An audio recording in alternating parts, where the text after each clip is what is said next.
Gracias por continuar en Canal 6. Semanas muy difíciles para la educación en nuestra localidad. Podemos hacer un panorama de lo que está ocurriendo con marchas, con reuniones, con plenarios que hacen los directivos, siguiendo el paso a paso de cómo se van realizando las tareas para poner las escuelas en condiciones después de la trágica pérdida de Sandra y Rubén en la escuela 49. Está todo muy difícil porque la mayoría de las escuelas sigue con problemas en la infraestructura, es decir, son muchos años y las cañerías de gas pierden. Hoy hablaba con una directora que inclusive se siente muy mal, tiene taquicardia, está mal porque el estado de su escuela, que es una de las escuelas más viejas de Moreno, con más tradición, sin embargo no está en condiciones para que los chicos vuelvan con seguridad, y esto pone muy mal a la mayoría de los docentes que quieren volver a trabajar, quieren estar en su lugar, pero de esta forma es imposible volver a las escuelas con el estado lamentable en el que están la mayoría. Algo que podemos decir tendría que ser lo primordial, que es la educación, está en muy malas condiciones.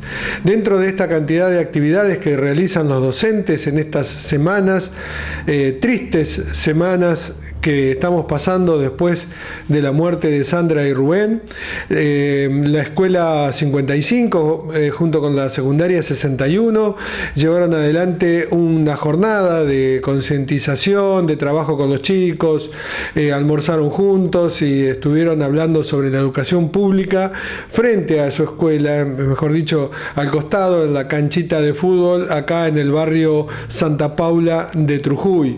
También hoy se hizo una caminata, había quedado en muy malas condiciones y hoy en día se está reparando. No se puede ver mucho porque es internamente, y afuera un grupo de docentes y artistas plásticos de la localidad estaban realizando este mural que podemos ver, que están pintándolo para ver si lo pueden terminar en estos días, como homenaje a Sandra y Rubén. Esto es un poco el panorama de las escuelas primaria y secundaria. Por otro lado, las escuelas terciarias también están con un inconveniente, que tras una pequeña pausa vamos a hablar de ello. Forcam, Avenida Victorica y Acceso Oeste, Moreno. Gracias por continuar en Canal 6. Como decíamos, las escuelas terciarias y en especial la filosofía tiene un problema. Pese a estar de moda a través de la serie Merlí y varios filósofos que van a los programas de televisión como Kovadlov, como Tomás Abraham, inclusive el presidente tiene un filósofo de asesor que es Rosichner. Sin embargo, la filosofía a nivel secundario está en jaque porque se perderían 2 horas de clase en la reforma que se está llevando adelante, se perderían 2 horas de clase en las escuelas técnicas. Es por esto que los alumnos del Instituto Ricardo Rojas de Moreno realizaron una clase pública abierta frente a la municipalidad en la Plaza Mariano Moreno, donde pusieron este problema que tienen y dieron 2 clases, o varias clases mejor dicho, a los transeúntes que pasaban circunstancialmente por el lugar, y tratando de concientizar cuál es el inconveniente que se tiene con la materia filosofía en las escuelas secundarias. Y le damos la bienvenida. Muchas gracias. Hoy tenemos para presentarles, aparte de las clases, aparte de la filosofía, tenemos un poco de comida para compartir, tenemos música, va a haber hip hop y a lo último va a cerrar una banda. Así que tenemos bastante para hacer hoy. Yo voy a arrancar con la alegoría de la caverna de Platón, escrita hace 2500 años aproximadamente, pero fíjense que una importancia tiene porque la seguimos leyendo y seguimos hablando de eso hoy en día. Sí, perdón. Para eso están las sillas ahí. Voy a necesitar 3 voluntarios del público. ¿Quiénes animan? No tienen que hacer nada complicado. No van a hacer malabares, nada por el estilo. 3 voluntarios del público para que se sienten aquí. ¿Quién se anima? Tenemos a uno, gracias Tommy. ¿Alguien más que se anime? Muchas gracias. Ya tenemos 2. Falta 1 nomás, ¿eh? No sean tímidos. Sin vergüenza. Muchas gracias. Bien. Ya tenemos los 3 voluntarios. Vamos a arrancar con esta primera clase pública de filosofía. La alegoría de la caverna, les decía. Para esto tenemos que utilizar mucho la imaginación. Vamos a encontrar el sentido metafórico que tiene esta alegoría. No vamos a describir algo real, algo que pasó. No, vamos a ver qué nos quiere decir Platón con esto. Entonces, este filósofo griego escribió, como les decía, hace 2500 años, hace muchísimo tiempo, y esto es lo que nos decía. En una caverna, en una cueva, hay un grupo de personas encerradas de toda la vida. Siempre estuvieron encerrados ahí. Hagamos de cuenta que son ellos. Ellos van a ser nuestros prisioneros. Ahora voy a necesitar 2 voluntarios más. ¿Quién se anima? Miro para allá. Muchas gracias. Un aplauso para el compañero que se anima. Voy a pedir que te pares por aquí atrás de ellos. Y la compañera, un aplauso para la compañera. Ahí, por favor. Perfecto, muchas gracias. Entonces, tenemos a los prisioneros. Ellos están encerrados ahí, durante toda su vida estuvieron ahí. Encadenados de las piernas, del cuello. No pueden levantarse, no pueden darse vuelta siquiera. No saben qué hay atrás de ellos. No saben que atrás de ellos hay otras personas. Estas personas que están acá atrás van a ser los titiriteros. Ellos tienen títeres, pero los títeres no van a ser de marionetas, sino que van a ser esos títeres que se levantan, ¿no? Exactamente, así. ¿Qué van a ver ellos en el fondo de la caverna? Van a ver las sombras de los títeres. Eso es lo que van a ver. Entonces, cuando ellos levanten sus títeres, por favor, muchas gracias. Uno con forma de perro, otro con forma de árbol, con forma de animales, de plantas. Eso se va a reflejar en el fondo de la caverna. ¿Por qué se refleja? Porque más atrás de ellos tenemos un fuego. Usen la imaginación, ¿eh? Acá atrás tenemos un fuego. Acá atrás tenemos, acá delante del fuego tenemos los titiriteros. Acá imagínense una pared. Los prisioneros. Y el fondo de la caverna están las sombras. Ellos que estuvieron toda su vida encerrados ahí, ¿qué van a pensar acerca de las sombras? ¿Qué van a pensar acerca de la sombra del perro? De la sombra del árbol. ¿Van a pensar que son simples sombras nomás? Pregunta al público esa, ¿eh? No, que son efectivamente el perro. No, que son el perro. Son el árbol. Exactamente como decía acá el compañero. No van a pensar que son simplemente una sombra, se van a confundir la apariencia con la realidad, vamos a decirle así. Lo que ellos están viendo es una apariencia de un perro, pero van a pensar que es un perro. ¿Se entiende? Entonces, ¿qué van a hacer los titiriteros? Los están manipulando, les están mintiendo a ellos. Los tienen encerrados ahí durante toda su vida, los encadenan y les muestran sombras de la realidad. Les muestran una apariencia, algo que en realidad no es. Fíjense, la palabra apariencia viene de aparentar. Les muestran algo que parece real, pero que no lo es. Los titiriteros son manipuladores, son mentirosos, los engañan a ellos. Y ellos están cayendo en la trampa. Pero uno va a lograr salir de la caverna. Uno, Tommy, por favor, gracias. Va a salir de la caverna, va a esquivar a los titiriteros, va a subir por el escarpado camino y va a salir a ver, vamos a decir, la realidad, ¿no? ¿Qué se va a dar cuenta? ¿De qué se va a dar cuenta Tomás cuando salga de la caverna después de haber estado ahí durante toda su vida? ¿Qué va a ver afuera de la caverna? Exactamente, como dijo el compañero.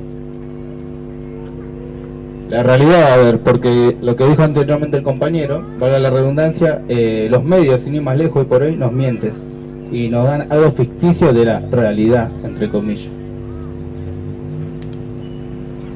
A eso justamente iba a ir. Los medios, a eso vamos a ir más adelante. Perfecto, muy bien, muy buena relación. Entonces, tenemos uno de los prisioneros que logra escaparse de la caverna. Cuando sale, se da cuenta que toda su vida fue engañado, que los titiriteros lo manipulaban, le engañaban, le metían ideas en la cabeza que no eran. Entonces, él se va a dar cuenta que ahora es libre. Pero ¿se va a quedar ahí afuera, solo, sin querer ayudar a sus compañeros? Esperemos que no. Vuelva. Cuando vuelve Tomás a buscar a sus compañeros para querer liberarlos, ellos están muy cómodos, tranquilos, mirando las sombras en el fondo de la caverna. ¿Van a querer salir? ¿Van a querer? No, no van a querer. Están cómodos, están tranquilos. Lamentablemente viven en la mentira, pero lo naturalizaron, se acostumbraron a ese engaño. Y entonces se quedan ahí, se niegan a salir, se niegan a conocer la realidad, digámoslo así, se niegan a apagar el televisor. Entonces, ¿qué pasa frente a esto? Tomás no los puede liberar, y Platón lo que dice es que inclusive podrían llegar a matarlo por querer liberarlos. Se niegan completamente. Traigamos esto a la actualidad. Platón nos decía que estos prisioneros son semejantes a nosotros. ¿En qué se parecen a nosotros los prisioneros? ¿Qué opinan ustedes? ¿En qué se parecerán? Que son personas, dice. Muy bien. ¿Qué más? ¿En qué más se parecen? Perfecto, muy bien. Se dejan engañar. A nosotros muchas veces nos engañan, nos manipulan. Yo decía, el compañero decía también, de los medios. Esa es una buena relación que se puede establecer con la actualidad, trayendo algo de hace 2500 años al hoy en día. Estos que están acá, estas personas, estos prisioneros, que están mirando sombras, podrían estar mirando la tele, podrían estar leyendo un diario. Esas sombras que están ahí podrían ser la televisión, un programa, ellos cómodos, tranquilos, y les meten esas ideas en la cabeza. Los engañan, los manipulan. Pero lo que nos enseña la filosofía justamente es a mirar las cosas de manera crítica, a no dejar que nos metan cualquier basura en la cabeza. Esa es la cuestión. Eso nos enseña la filosofía, a querer ser libres, como fue Tomás al salir de la caverna, pero no de una manera individual, de bueno, yo salgo, Tomás piensa por sí mismo, salió. No, él vuelve a buscar a sus compañeros. Hay una preocupación por el otro. O sea, la filosofía no es solamente una cuestión intelectual, de pensar, es una cuestión ética, de cómo vivir la vida también, de cómo encarar la vida. Tomás salió para ser libre, estuvo en contacto con la verdadera realidad, podríamos decirlo de alguna manera, y vino a buscar a sus compañeros. Tuvo una preocupación por el otro, podríamos decir, ¿no?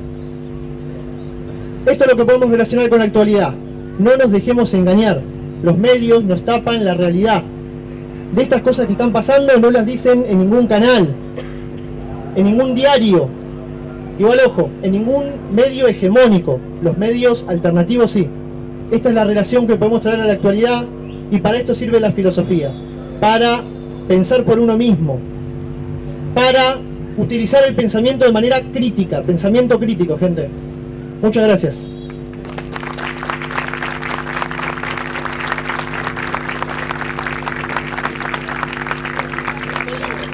Son libres, vayan.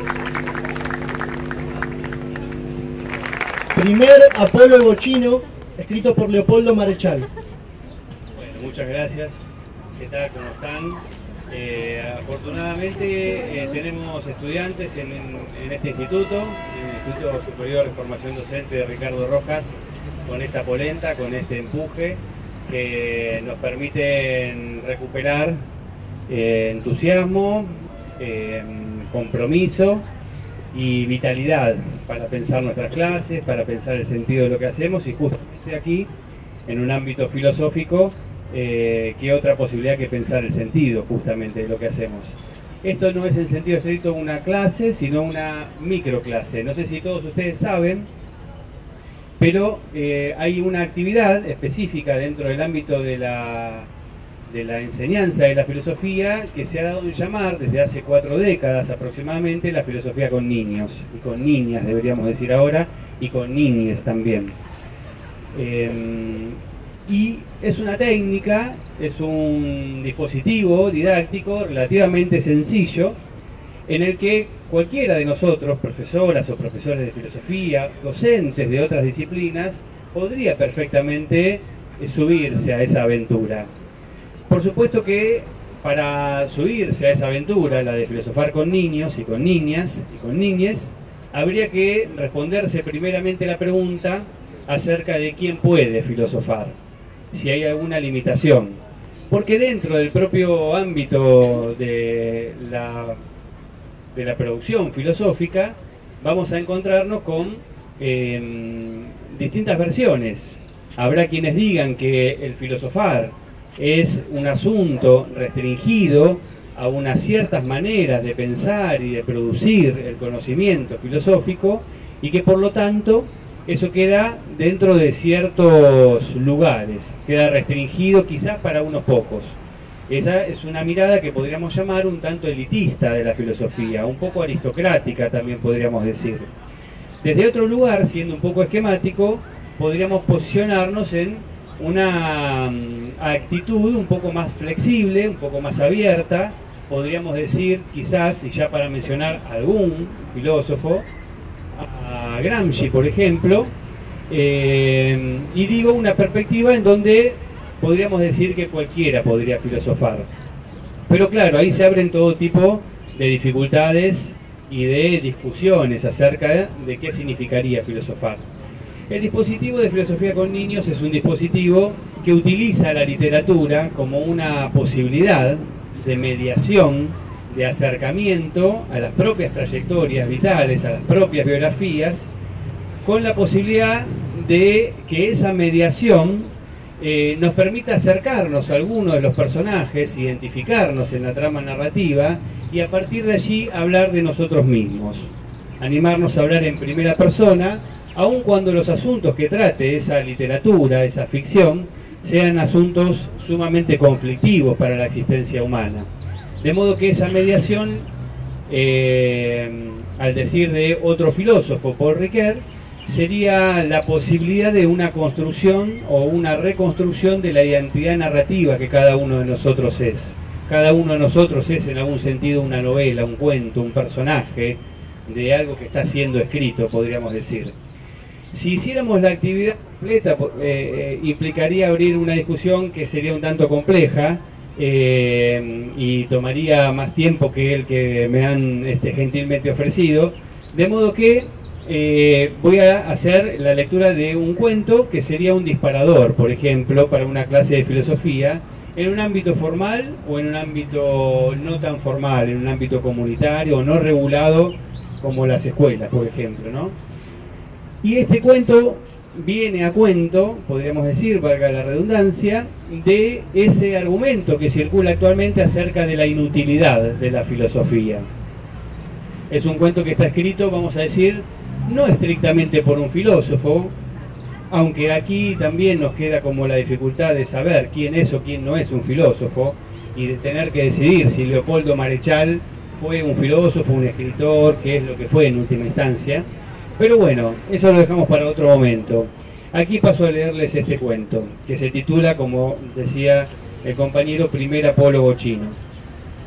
El maestro Chuang tenía un discípulo llamado Seishu, el cual, sin abandonar sus estudios filosóficos, trabajaba como tenedor de libros en una manufactura de porcelanas.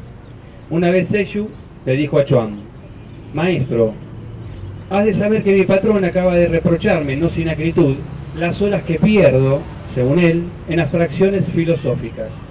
Y me ha dicho una sentencia que ha turbado mi entendimiento». «¿Qué sentencia?», le preguntó Chuang. «Que primero es vivir y luego filosofar», contestó Seishu con aire devoto.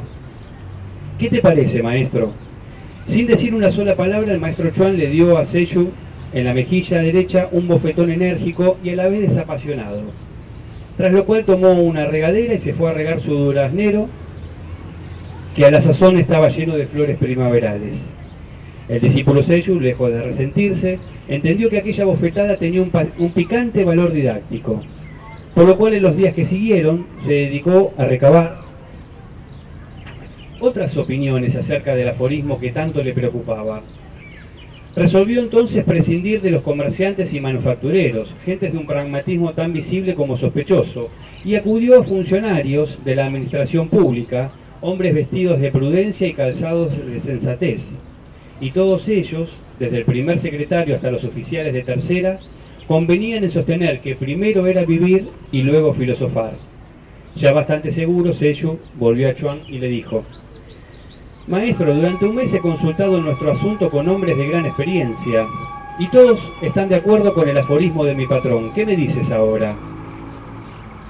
Meditativo y justo, Chuang le dio una bofetada en la mejilla izquierda y se fue a estudiar su duraznero, que ya tenía hojas verdes y frutas en sagaz. Entonces el abofetado Seyou entendió que la administración pública era un batracio muy engañoso. Advertido lo cual, resolvió levantar la puntería de sus consultas y apelar a la ciencia de los magistrados judiciales, de los médicos psiquiatras, de los astrofísicos, de los generales en actividad y de los más ostentosos representantes de la curia, y afirmaron todos, bajo palabra de honor, que primero había que vivir y luego filosofar, si quedaba tiempo.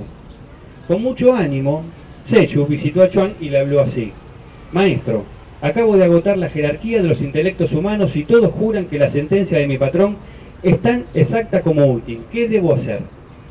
Dulce y meticuloso, Chuang hizo girar a su discípulo de tal modo que le presentase la región dorsal, y luego, con geométrica exactitud, le ubicó un puntapié didascálico entre las dos nalgas. Hecho lo cual, y acercándose al duraznero, se puso a librar sus frutas de las hojas excesivas que no dejaban pasar los rayos del sol. Seyou, que había caído de bruces, pensó con el rostro en la hierba que aquel puntapié matemático no era otra cosa, en el fondo, que un llamado a la razón pura. Se incorporó entonces, dedicó a Chuang una reverencia y se alejó con el pensamiento fijo en la tarea que debía cumplir. En realidad a Seyou no le faltaba tiempo. Su jefe lo había despedido 3 días antes por negligencias reiteradas, y Seyou conocía por fin el verdadero gusto de la libertad. Como un atleta del raciocinio, ayunó 3 días y 3 noches, limpió cuidadosamente su tubo intestinal y no bien rayó el alba, se dirigió a las afueras, con los pies calientes y el occipital fresco, tal como lo requiere la preceptiva de la meditación. Seyou estableció su cuartel general en la cabaña de un eremita ya difunto, que se había distinguido por su conocimiento del Tao. Frente a la cabaña, en una plazuela natural que bordeaban perales y ciruelos, Seyou trazó un círculo de 8 varas de diámetro y se ubicó en el centro, bien sentado a la chinesca. Defendido ya de las posibles irrupciones terrestres, no dejó de temer en este punto las interferencias del orden psíquico, tan hostiles a una verdadera concentración, por lo cual, en la órbita de su pensamiento, dibujó también un círculo riguroso dentro del cual solo cabía la sentencia: primero vivir, luego filosofar. Una semana permaneció Seyou encerrado en su doble círculo. Al promediar el último día se incorporó al fin. Hizo 10 flexiones de tronco para desentumecerse y 10 flexiones de cerebro para desconcentrarse.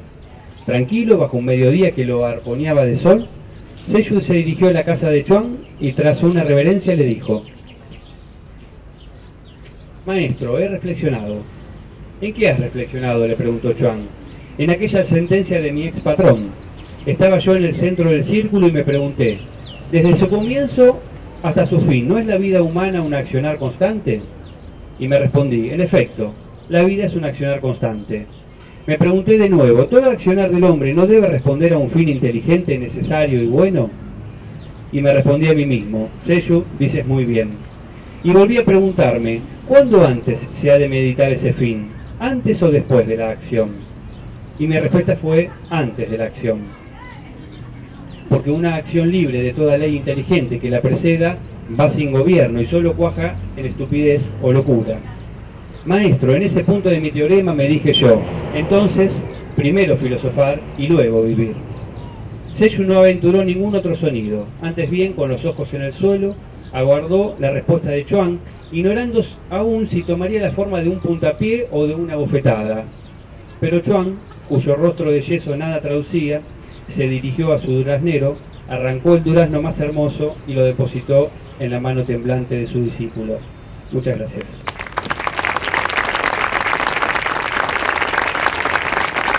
Muchas gracias. Muy bien. Estaba el cuento del profesor Ruggiero. Ahora, porque la cuestión que nos convoca es la defensa de la educación pública, la defensa de la filosofía, porque lo que queremos es más filosofía en las escuelas, porque lo que queremos es que no saquen filosofía de las escuelas técnicas, por eso le decimos no al recorte en las escuelas técnicas, no al empobrecimiento cultural, porque la educación pública no se vende. Por eso tenemos ahora a Tomás Cepeda dando una pequeña intervención en defensa de la educación pública. Tomás, por favor, un aplauso.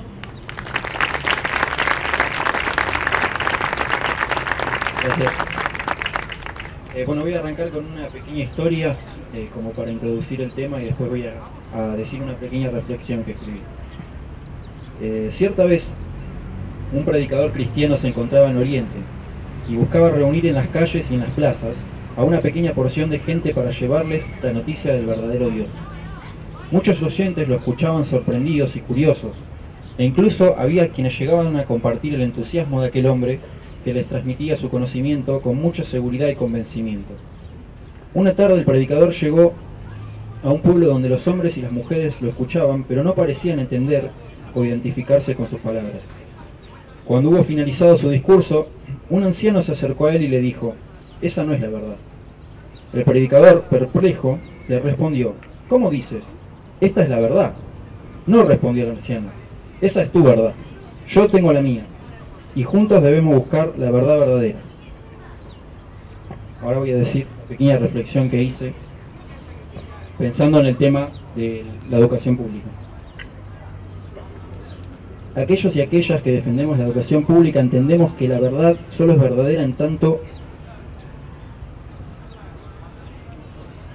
consensuada y nunca absoluta, ya que responde a nuestro tiempo histórico. La escuela pública es una institución que ha nacido del Estado moderno europeo, de una modernidad cuyo rasgo identitario fue su espíritu crítico y dialógico, pero que también siempre excluyó o transformó a su mismidad a aquellos pueblos que no compartían su lógica capitalista. La privatización y la lógica de negocio de los gobiernos neoliberales transforman el hecho educativo en una cuestión elitista y en una forma de mercantilización, excluyendo a quienes no pueden o no quieren ingresar en la educación de capital privado.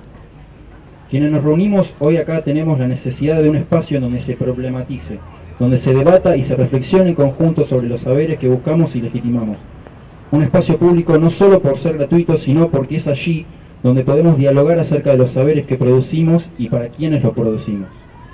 Apoyando y sosteniendo la escuela pública, recuperamos aquellos espíritus de diálogo y de crítica que nos permiten pensar y problematizar nuestro tiempo y nuestra cultura, por y para nuestra Argentina presente y futura. Gracias.